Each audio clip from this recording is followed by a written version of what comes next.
Internets, hello you lovelies. Let's talk about Dune Prophecy Episode 1. We're going to be diving into the entire season. It's going to be spoilers for each episode as they go, but this is from the perspective of someone who's never read the books but loves the movies. I'm a huge fan of Dune and Dune 2, the Denis Villeneuve films.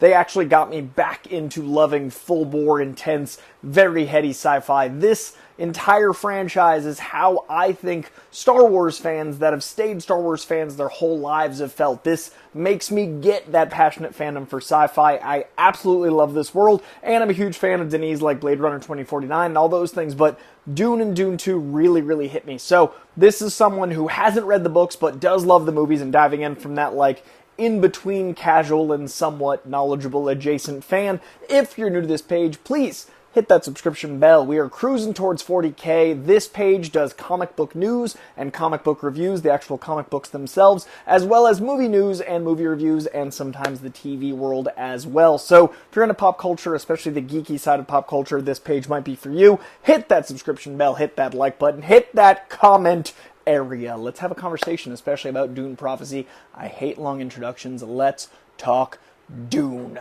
Dune is a show that takes place thousands of years before the events of Dune as we know it from either the old school film, the Lynch film, or the modern one. It is lots and lots of time preceding Paul Atreides, and historically, prequels to beloved sci-fi have not gone well. So I was really worried going into this, especially with how incredible the production design is on the Dune films. Was that attainable on TV?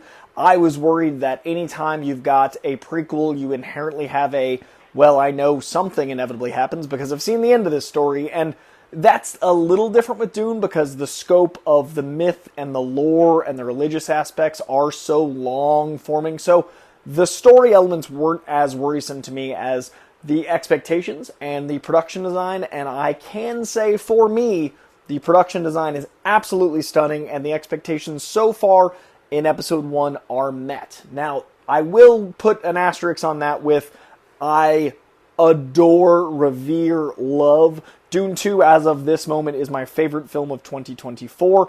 Dune 1 is, I think, made my top 3 of that year. Like, I love them.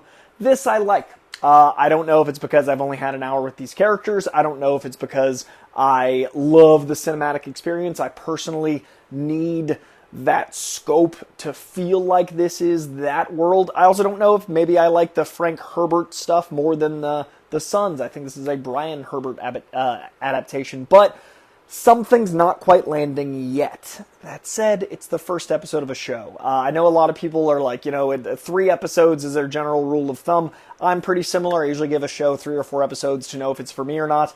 This show is 6, so no matter what, I'm sticking through, and it's not a bad show. It's just really interesting that it's coming off of one of my favorite things ever in sci-fi. So I will say the positives are the relationships. I absolutely adore the relationships amongst the Bene Gesserit. The Bene Gesserit are fascinating. I love the combination of sci-fi and old school witch lore, seemingly. I love that there's a sense of scope to their power. I love that they're always just behind the curtain. I love that there's the use of silence to not have us know too much about them, especially this early on, but I love that we actually don't see them talk to each other much. We see the hand signals, we don't have translated. We see them whispering, we see them informing, but we don't know a lot. And that's the leads of the show, which I really enjoy. I love the casting of Emily Watson. She is so good in this. She's playing a Bene Gesserit who was chosen by her mother, the leader of her group, to basically take things forward, and she's taking that word as gospel. She's taking it very literally, and that is my personal fear of religion often, is people taking allegory and metaphor and morality tales and linear view of like a thing that someone said, game of telephone, and this is my interpretation. Interpretation is human nature. So I love that we're addressing that head on. I love that 30 years gone by and there's a giant kink in this plan that is thousands of years in the making. I love that that develops from this incredible tension between Mark Strong's character and his wife. And Mark Strong, I think of as so commanding and so captivating, and I love that in this performance, he is just as commanding and captivating, but without being certain. Mark Strong is always so sure, and I love seeing him here in a role that is uncertain. He does not always trust his own instincts. He is doubting himself, and I love that he's got a lot going on under the surface. It's a really cool performance from Mark Strong. I'm really, really enjoying, but I love that that's very opposed to everything that's going on, and a war is brewing over him not wanting this marriage to go forward, over everything happening on Arrakis, and over this trade negotiation, and the terror of being like in an organized wedding, like a planned wedding outside of your control because of your family's name, and all of that stuff is fascinating to me. And the woman getting married in this situation to a 9-year-old, the woman's chemistry with her actual suitor, the very swashbuckling Wes Bentley looking fellow, Chris Mason plays him. His name is Kieran. I don't know if this is a spoiler, but IMDb has it. Last name Atreides. So we've got early Harkonnens in Emily Watson's character. She is playing a very thousands of years before the Skarsgård, like crazy, ominous, all pale, floaty Harkonnen. But the Harkonnen and Atreides having this much backstory in their own peripheral way, these legendary families having this much backstory built in, is really fascinating. I love her relationship. The actress is absolutely fascinating. Sarah Sophie Bosnina, who plays Princess Inez, has such incredible chemistry. I love that she can turn on a dime. Her rage at that child, the charm turning into rage, and all of that. And for me, the most fascinating performance, as incredible as the Bene Gesserit are, as captivating as Princess Inez is, as impossibly handsome as Constantine, played by Josh Huston, is, I gotta say, I have never seen Travis Fimmel's work. I've seen the dude referenced all the time. I hear he's incredible. A lot of people are like, oh, that guy for fan casting, and I've never seen anything he's done. So whenever I see him as a fan cast, I'm like, he looks cool. I don't know his work. This dude is fascinating, man. He has this terrifying, unnerving quality right under the surface that is making his character, Desmond Hart, absolutely captivating. I've been calling him Bob Idaho because he's giving me Duncan Idaho, Momoa vibes, hardcore, but what we see him survive, his backstory, the lore, the build-up, they shoot him with an opening shot that's this incredible overhead shot that's just power and captivating, and then he delivers on it because he kills that kid. And that's terrifying. Like, this show is so ruthless in what it's willing to do. What is his power? Is he like a Paul Atreides? Are there other chosen ones, like the concept in the Matrix being a repeat? Like, was he the original chosen, like Paul Atreides type? How did he survive that worm? We don't see what happens after the envelopment. Does he learn to ride them? Is he one of those very first that is able to tame the sandworm? Is that a power that he can translate mentally? Is that how he cooks the kid? Is crazy, this character, and how much I want to know about him. So all the characters in the pilot, the more I talk about it, the more it goes from again, Dune 1 and 2, strong love. Dune 1 and 2 were like 4.5, approaching 5-star films. They're so special to me. This is a nice, solid 3.5, approaching 4. Approaching 4 is strong for a show. This is the first episode. It is a like, not quite yet a love, but we are only 1 hour into the show.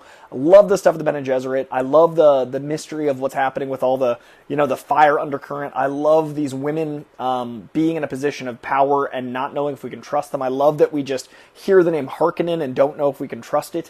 I love that the scope of this, the production design is an A. The production design is absolutely staggering, whether it's the use of water versus sand. This is thousands of years before Dune, and I love that Dune feels, there's so much sand, there's so much Arrakis, and the spice itself, but here there's so much water, and there's so much richness in the tapestry of how water is either flowing or pulsing with energy, and I feel like that's really incredible because it's such a life-bringing thing versus the death that is sand and void and waste, and there's so much beautiful energy using water, but even just the architecture and the transport vehicles and the clothing, the richness of this world is absolutely incredible. So for now, for me, the show is like a B. The production design is like an A. The casting is an A. Some of the pacing is a little off for me. Some of the transitions feel incredible and cool, but a couple of them felt like, let's be extra cool at the cost of throwing off the rhythm. And I think if you look at it overall, that's going to balance out. Like, once you get used to the taste of this show, it's like trying a new flavor of food. I think once I get used to the flavor that is Dune Prophecy, it's going to elevate. But for now, just the pilot, a little thrown off by the pacing and some of the tone, but really enjoying the strength of these characters, really enjoying seeing Mark Strong play slightly against type, really enjoying seeing Travis Fimmel, who I've heard a lot about for years and years and years, and I really love all the supporting women in the Bene Gesserit school, and I'm really excited to see them grow and change. Foyleen, you know what? I don't even know. Her name is super Irish. It's F-A-O-I-L-E-A-N-N, Cunningham.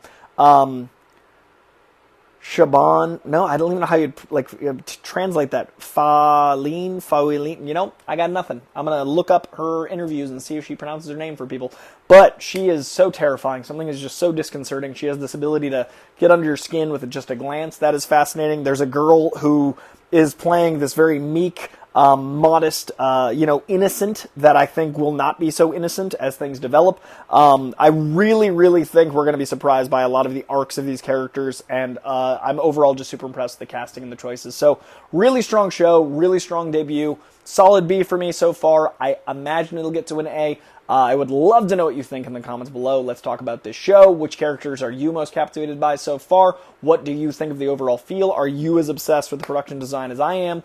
Does this warrant reading the books? I know I want to start with Frank Herbert's books before I get to the, 20 books that come after. But let me know in the comments below if you have any experience with this. Don't spoil it, though. I know this is based off the books. I want to enjoy the show. So if you know too much, don't share, please. But please hit a like on this video, and please hit that subscription bell. Let's keep growing to 40K. I had a really cool job last week that I can't talk about until late November, maybe the first week of December, so I wasn't here for a week, so I apologize. The first time since I've restarted this page that has gone dry for 6 days. I've been really good about getting a video up every 2, at longest 3 days, so 6 days was a long time. I apologize. Making up for it very, very hardly, though. Tomorrow morning, I think, if all goes well, going to be doing a This Week in Comics live while I bag and board some books, talking about the Denzel news as well as lots of other stuff. So if you are new to this page, lots of comic stuff to come, lots of reviews to come. Wicked's out this week, but if you're here for Dune, next Sunday, same bat time, same bat channel, I'll be right here for Dune Prophecy Episode 2. Hope you liked it as much as I did. I'll see you guys soon. Thanks.